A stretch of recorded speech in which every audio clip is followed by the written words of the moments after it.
Alors sur ma chaîne, je dénonce essentiellement le harcèlement électromagnétique, les tortures à distance,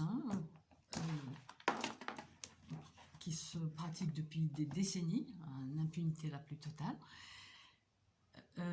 Mais je dénonce également le gangstalking. Le gangstalking, c'est toutes sortes de violences d'ordre psychologique, notamment les intrusions à domicile, les intrusions dans la voiture, dans toutes les affaires de la cible. Alors la première réaction, bien sûr, quand j'ai compris que les gens rentraient chez moi, il y a 10 ans donc, c'était de changer de serrure. Et je vais vous dire donc comment ça s'est passé et qu'est-ce qui s'est passé après. Voilà, alors oui, comment je m'étais aperçue que les gens rentraient, probablement parce qu'il y avait des petits trucs bizarres. C'est ça justement la signature, un côté absurde. Par exemple, j'avais un petit pot pourri avec des pétales encore bien odorants. C'était là à peu près, à ce niveau-là. Bon, c'était arrangé un peu autrement. Donc c'était à peu près à 1 mètre et le pot.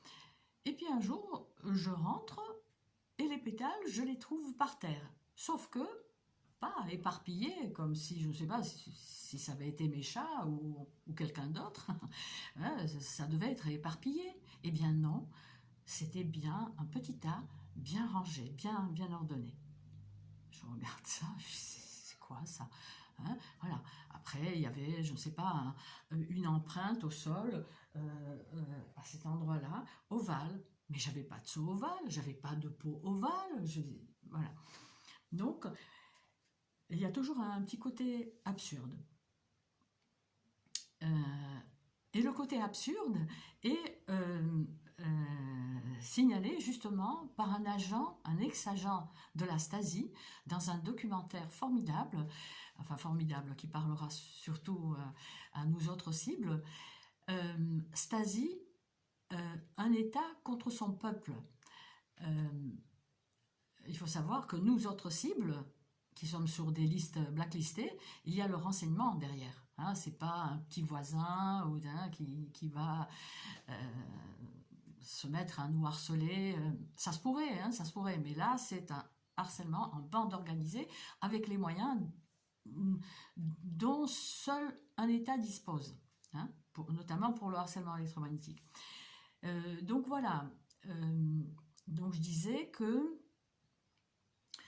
donc il y a eu des trucs comme ça, un peu bizarres, donc dans l'appartement.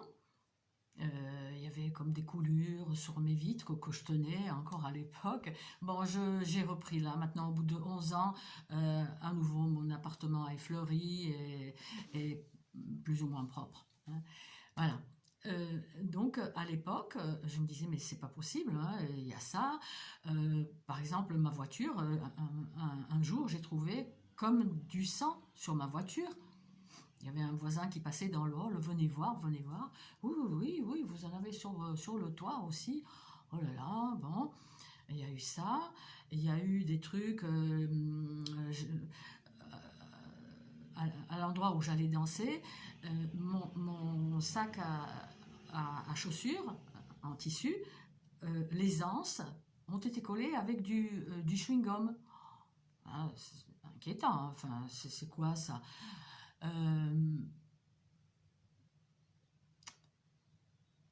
Ouais, je pense au film Parrain, au sort du baiser traître qu'ils font les mafieux. Enfin bref, j'y avais pensé à l'époque aussi. Donc voilà, c'était flippant. C'était flippant. Dans mes chaussures, le sac à chaussures donc de danse, mes chaussures, je les tenais dans le coffre.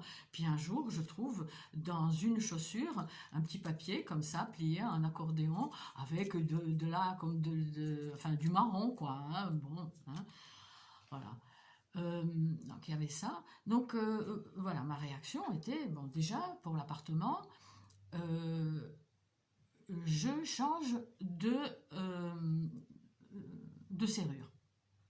Et d'ailleurs, j'y pense maintenant, je crois que j'ai changé aussi euh, les clés de la Honda. Je ne savais pas encore à l'époque que c'était inutile, hein, que c'est un harcèlement, un réseau énorme et que des institutions vénérables, hein, euh, participent. Pas par la totalité, mais hein, qui s'y trouvera toujours une crapule qui participera à pourrir la vie à la cible. Donc voilà, donc je change de serrure, voilà, voilà, donc il y a une belle serrure Kaba, 500 €. Je la fais installer par un voisin de confiance, hein, le voisin de confiance. Il y a des gens de confiance. Heureusement, j'en ai autour de moi. Donc je ne suis pas parano, hein, sinon je les soupçonnerais tous. Je vais pour chercher la serrure. Et donc le gars me tend le serrurier dans la maison de machin, chez le serrurier, me tend la serrure et les clés dans un petit sachet en plastique, mais coupé, enfin ouvert. Et puis il a un petit rictus, genre voilà, voilà votre serrure, madame. Je ne savais pas encore que tout ce qui était possible. Enfin bref. Donc je prends les clés, bon ok, d'accord. Enfin bref, donc je fais installer la serrure. Et le soir, donc dans la matinée, le soir je rentre, euh, toute contente. Il m'a passé les clés, j'ouvre, hein, je vais dans la salle de bain pour me laver les mains. Et puis je vois que la petite savonnette, il y a un coin coupé. Je dis c'est quoi ça, hein? Je regarde, le bout est dans la salle, dans la baignoire. Bon, ok. Je rentre ici, dans le séjour. Une chaleur, alors que mes radiateurs étaient fermés. Mes radiateurs sont fermés, notamment celui-ci où j'ai des plantes, des fleurs, enfin bref. Ok, je regarde le radiateur, je vérifie, il était fermé, mais bouillant. Bon, qu'est-ce qui a pu se passer? Je sais pas. Mon regard tombe sur mon ordinateur, ici, sur mon bureau, il était ouvert, l'ordinateur, je ne le fermais pas à l'époque. Ça sert à rien de toute façon de fermer, de le sécuriser, on ne sécurise rien du tout. Et donc, mon laptop ouvert, qu'est-ce que je vois sur le clavier? Je vois ceci. Je vois ceci. Et vous savez ce que c'est? Je vais vous dire ce que c'est. Ça, c'est l'embout de ceci. Vous savez ce que c'est? C'est un petit plumeau à 1 € que j'avais acheté pour nettoyer mon radiateur, les éléments donc du radiateur. Donc ils sont allés chercher ça dans mon cagibi là à côté de la porte d'entrée. Ils ont pris le petit embout et ils l'ont posé sur le clavier de l'ordinateur. Voilà, on est rentré. Tu viens d'investir 500 €, on est là. Ok.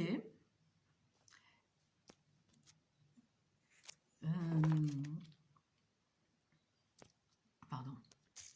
Oui, il a fallu changer de serrure une autre fois en 2017.